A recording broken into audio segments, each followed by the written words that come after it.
Hello people, I am back feeling a lot better. Thank you for the wishes. I do have a bit of a cough, so if my voice sounds weird, do bear with that. But I do have an update regarding the video schedule on this channel because obviously I've been doing daily content, but I've got to be honest guys, this month has been a total drought when it comes to Apple news.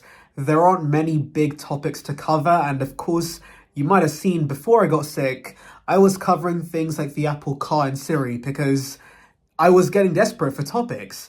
And so, yes, I've decided I'm not going to do daily content for now. I'm still going to probably make a minimum of 5 videos per week, so it's still tons of content for you guys, but I'm going to bring in daily content during Apple seasons from now on. So for example, a month before the March event, there'll be tons of leaks and I can cover all of those.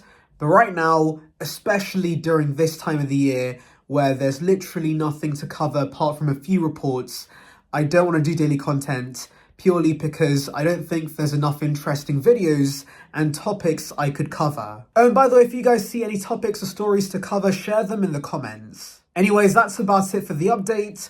Now let's delve into the video. Right, so we've heard a lot about OLED iPads in the works. I'm pretty excited for this upgrade, but now we have reports regarding an OLED MacBook Air in the works, and this has got me confused, I can't lie, so let's delve into it. So why am I confused by this OLED MacBook Air? Well, of course, if you've been paying attention to the iPad OLED reports, you would know this is supposed to be a big upgrade over mini LED we have on the 12.9-inch iPad Pro. Because of course these OLED panels are going to be dual stack, and so that means they have 2 layers of red, blue, green emission layers, basically doubling the brightness and giving you 4 times the durability. And that's pretty impressive because if you take for example existing OLED panels like the one in the 14 Pro Max, that's got 2000 nits of brightness, that's very bright. Also iPhone panels have been great longevity wise, and so improving upon the already great specs of OLEDs,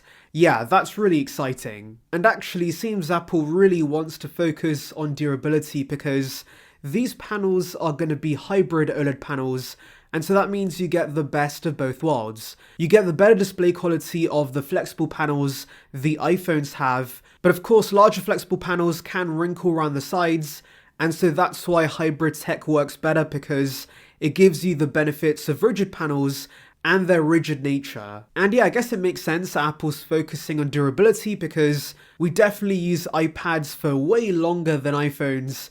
I've still got my iPad Pro 10.5 inch, I've had that basically since launch, and so yes, I'm glad Apple's focusing on the durability of these panels. It's also cheaper apparently to use this hybrid tech, and so that could mean no price hikes, and so yeah, all of this is fantastic news, and I've been excited for these OLED displays. However, one key thing is that this is coming to the iPad Pros, and that made sense because we're going to see twice the brightness, much better durability, and also you're going to get much better colors and much better blacks with OLEDs, and so the highest end iPads getting this, that does make sense. And so that's why I'm confused that Ross Young, out of all people, believed the MacBook Air is going to get OLEDs in 2024. And well, as I described to you guys, these OLED panels are going to be big upgrades, so why would that come to the MacBook Air first? Now yes, I know some may be saying that hey, what if Apple's going to give us OLED on the MacBook Pros in 2023 and then of course they bring it over to the Air in 2024, that could make sense, right?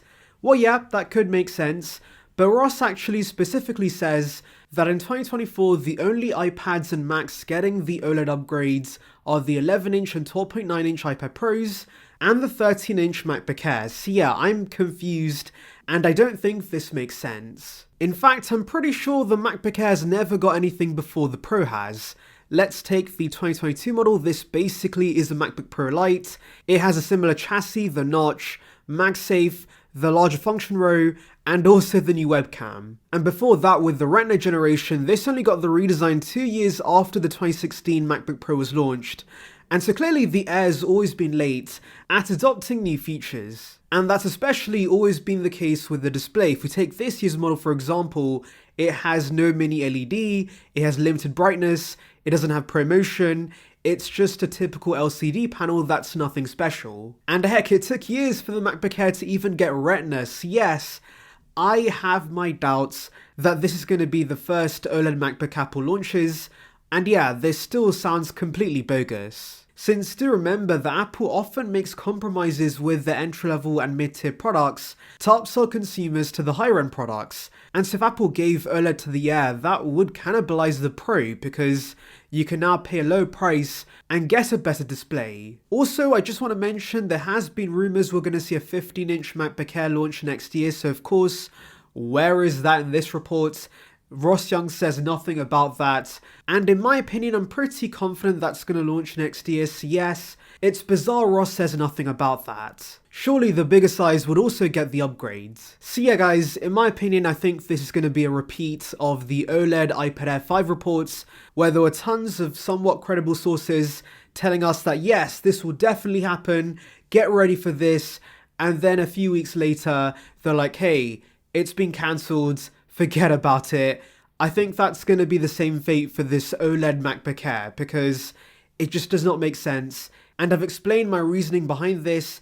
So yeah, that's about it guys. Tell me your thoughts. Anyways, let's delve into your questions regarding Apple products. So Hello Tech says, why would the iPad Pro 12.9-inch exist when it has a larger screen and real estate than the MacBook 12-inch? Well, these are completely different products. You really can't compare these because one runs iPadOS, one runs macOS, one has a touchscreen, one doesn't, one is detachable from the keyboards, one isn't, and so you really can't compare these devices, especially when those buying the bigger iPads are those who do art on the iPads and they can't get a MacBook instead. So Daraj Play says, I think Apple would call the 12-inch MacBook the 12-inch MacBook Air. Now I can see where you're coming from because the 12-inch MacBook was a thin and light device, so the Air name makes sense, but because this should be the base MacBook, just calling this MacBook with no suffix would make sense, similar to what Apple does with the iPads. Since if the specs for the price are pretty good, this will become the default MacBook, and so no suffix is needed. Also, we are going to get a 15-inch MacBook Air, so having three sizes of the MacBook Air lineup would be too convoluted, so yeah, this should still just be the MacBook. Anyways, tell me your thoughts regarding this report in the comments. Anyways, thank you for watching guys, make sure to like and subscribe for the latest Apple news and rumours. Check out the video in the above on details regarding Apple's VR headsets, and on that note, see ya peeps.